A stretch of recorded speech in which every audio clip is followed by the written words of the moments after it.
সেই দুর্নীতির বিরুদ্ধে আমাদের লড়াই, নারীকে সুরক্ষা করার জন্য আমাদের লড়াই। শুধু ভাতা দিয়ে যুবকদের বন্ধ করা যাবে না।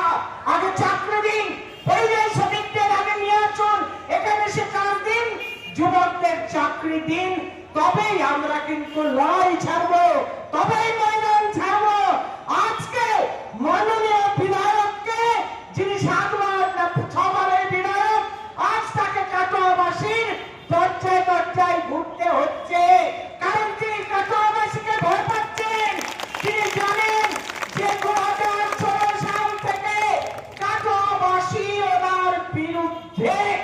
তাই গ্রাম বাংলার জন্য আমরা আছি।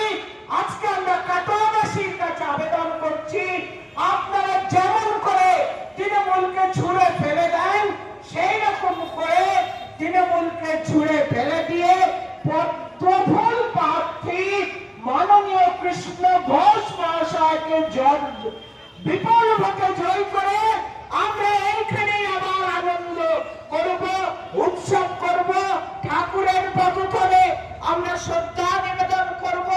এলাকায় যত মন্দির, মসজিদ, গুরুদ্বারা আছে, সমস্ত ধর্মের ভক্তদের কাছে আমরা এই আবেদন রাখছি, যেমন করে দিল্লিতে হেরেছে অন্য দল, যেমন করে ভারতবর্ষের অন্যান্য দলরা হেরেছে বিজেপির কাছে।